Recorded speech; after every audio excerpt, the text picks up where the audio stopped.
एक लड़की अपने घर से बाजार को जाती है और बाजार में जो उसके घर के थोड़ी ही करीब में होता है और गांव के ही या पड़ोस के ही परिचित एक व्यक्ति जिनकी उम्र जो है 52 साल होती है और उनकी बर्तन की दुकान होती है और उस बच्ची को देखकर वो बुलाते हैं कि बेटा यहाँ आइए कुछ काम है। और वो बच्ची जो है जाती है और उनके जो मीठी बातों में जो है विश्वास करके उनके दुकान में चली जाती है। और फिर होता क्या है, शायद उस बच्ची को अंदेशा नहीं होता है कि उसके साथ क्या होने वाला है। और वो बच्ची जैसे ही उस दुकान के अंदर प्रवेश करती है और वो जो 52 वर्ष का जो बुजुर्ग है उस शटर को बंद कर देता है। और फिर उसके बाद में वो बच्ची के साथ में अपनी सारी हदें, पूरी दरिंदगी की सारी हदें पार कर देता है।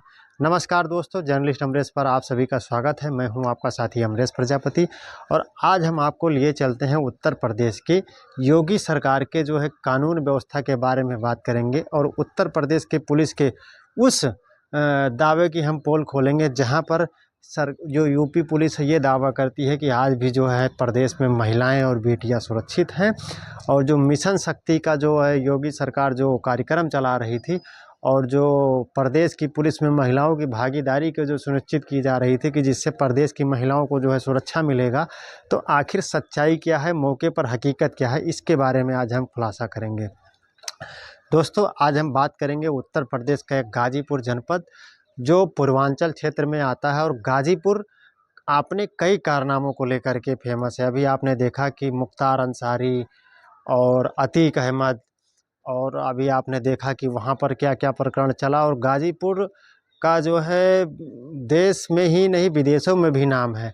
लेकिन ये जो घटना निकल कर के आई है गाजीपुर से, ये सबके दिलों को जो है दहला करके रख देने वाली घटना है। एक बच्ची जो है जिसकी उम्र लगभग 13 साल है और वो अपने घर से बाज़ार के लिए आती है कुछ सामान के लिए। जाहिर सी बात है, गांव में और जो है महिलाएं हैं या बच्चियां हैं, शाम के टाइम पर या दोपहर के टाइम पर जब अपने दैनिक कार्यों से फ्री होती हैं तो वो बाज़ार को जाती हैं और सामान इत्यादि अपनी दैनिक उपयोग की वस्तुओं को लाने के लिए वो बाज़ार पे जाती हैं। पड़ोस के ही बगल के ही एक चाचा जी थे जिनकी बर्तन की दुकान थी और उनकी दुकान पर जो है वो उनकी दुकान की तरफ से वो बच्ची निकलती है और उस लड़की को देख करके जो है वो 52 वर्षीय जो बुजुर्ग हैं, चाचा जी हैं, बुजुर्ग नहीं कह सकते उनको, क्योंकि 52 वर्षीय जो व्यक्ति है वो उस लड़की को बुलाता है और उनसे कहता है बेटा यहाँ आओ कुछ काम है।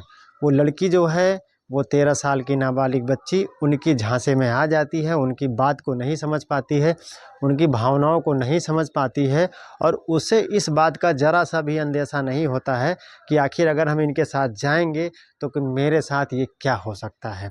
क्योंकि उनकी उम्र को देखते हुए कोई भी इस बात का अंदेशा नहीं लगा सकता था कि ये व्यक्ति इतना घिनौना और इतने नीची सोच का व्यक्ति हो सकता है जो ऐसी जघन्य अपराध को काम करेगा।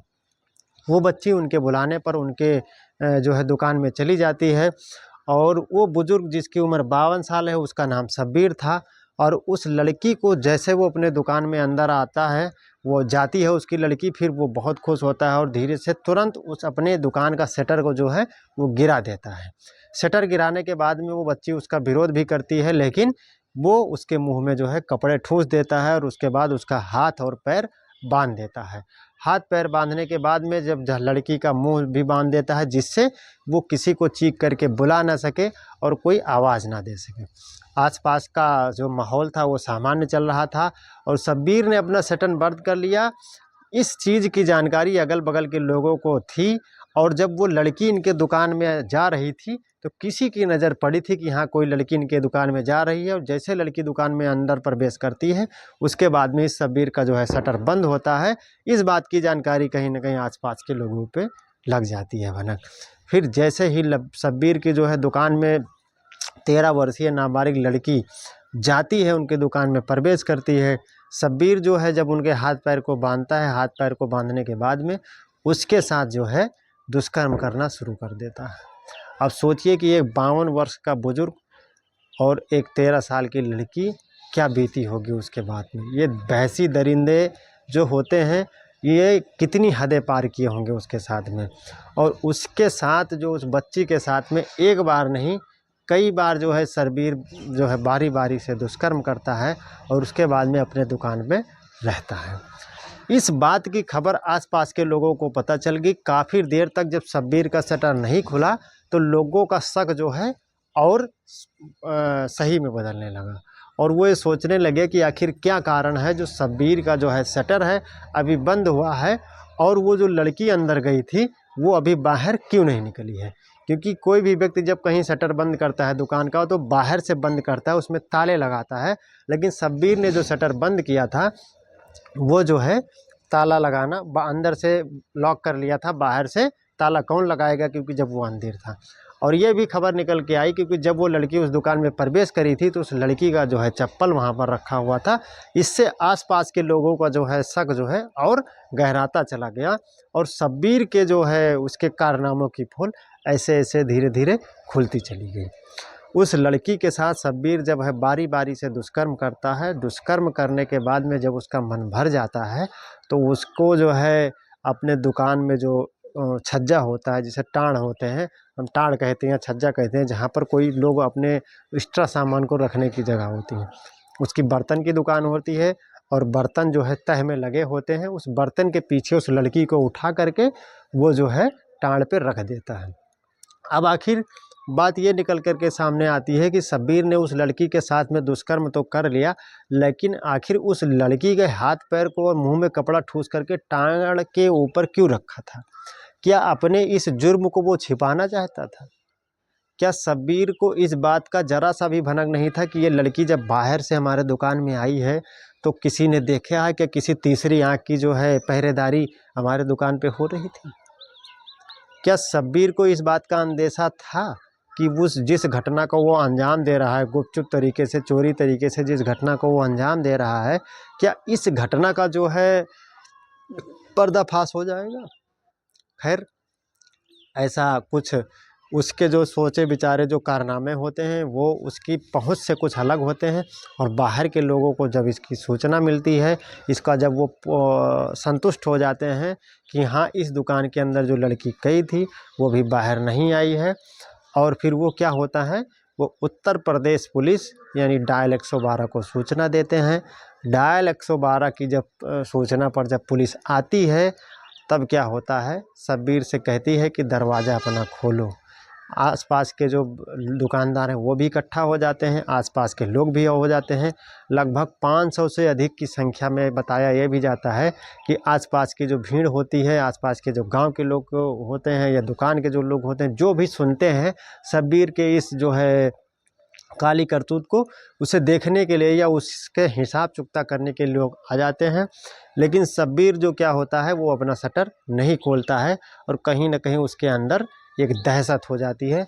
फिर वो एक बार अंदर उस लड़की को देखता है कि कहीं वो बोल तो नहीं रही है, उसके मुंह में और कपड़े हुलता है और उसका जो हाथ पैर अच्छे तरीके से बांधता है, और बांधने के बाद में जो आगे शटर है वो बर्तन रखा होता है, बर्तन को ठीक से रख देता है और लड़की को पूरे अच्छे तरीके से ढक देता है जिससे किसी को दिखाई ना दे। अब होता क्या है, शब्बीर शटर जैसे ही शब्बीर शटर खोलता है, खोलने वाला होता है कि बाहर की भीड़ जब उसको अंदाज़ा लगा देता है, जब बाहर के लोग उसका शटर पीट रहे होते हैं तो अंदर से सहम जाता है और वो फिर शटर नहीं खोलता है। शटर जब वो नहीं खोलता है तो 112 के जवानों के द्वारा, यूपी पुलिस के 112 के जवान के द्वारा शब्बीर को बार बार चेतावनी दी जाती है, शब्बीर जी आप शटर खोलिए, शटर क्यों नहीं खोल रहे हो, आखिर क्या कारण है शटर आप नहीं खोल रहे हो। और लास्ट में क्या होता है, जब ग्रामीण लोग भी, इसके आसपास के लोग भी चर्चा करने लगते हैं कि अगर शटर नहीं खोलेगा तो इसका शटर तोड़ दिया जाए। फिर 112 के पुलिस वाले कहते हैं कि मैं यूपी पुलिस 112 से हूँ और अगर आप शटर नहीं खोलेंगे तो आपका शटर तोड़ दिया जाएगा। तो शब्बीर को इस बात का अंदेशा हो जाता है कि जो हमारी जो काली करतूत है ये बाहर के लोगों को पता चल चुकी है, अब उसकी जो है घटना वो छुपा नहीं सकता। फिर वो शटर को खोलता है। जैसे ही शब्बीर शटर को खोलता है, और फिर होता क्या है कि जब भीड़ को वो देखता है तो वो हताश हो जाता है, बिल्कुल निराश हो जाता है, और उसे इस बात का अंदेशा हो जाता है कि उसके कारनामे जो खुल गए।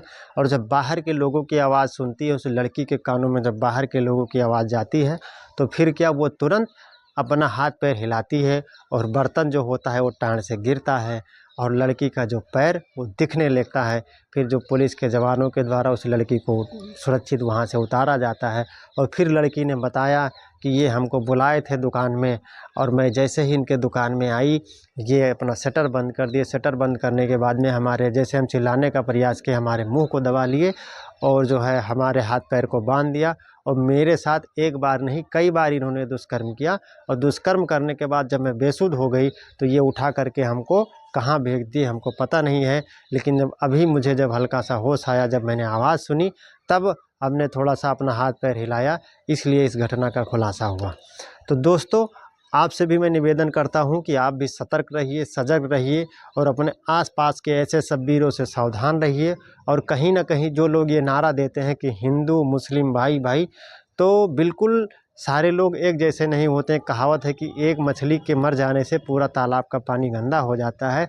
तो उसी तरह से कहीं ना कहीं एक शब्बीर के इस गलत घिनौने कार्य की वजह से न जाने कितने शब्बीर को इसका जो है कलंक, इसका जो दंश झेलना पड़ेगा। हालांकि जब इस बात की जानकारी शब्बीर को पत्नी को होती है तो अपने बच्चे को लेकर के कहीं चली जाती है, और कहीं ना कहीं उसकी पत्नी ये समझ जाती है कि अगर शब्बीर ने ऐसा कुछ किया है तो कहीं आसपास के जो लोग हैं, जो भीड़ है, मेरे साथ या मेरे बच्चों के साथ ऐसा कोई दुर्व्यवहार ना कर दे जिससे हमें ज़िंदगी भर इसका चुकावा ना हो सके।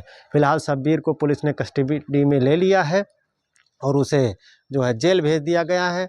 और लड़की नाबालिग थी, इसलिए जो है पास्को के तहत भी उनके खिलाफ़ कार्रवाई की जाएगी। अब आगे का काम कानून का होता है कि कानून शब्बीर को क्या सज़ा देती है।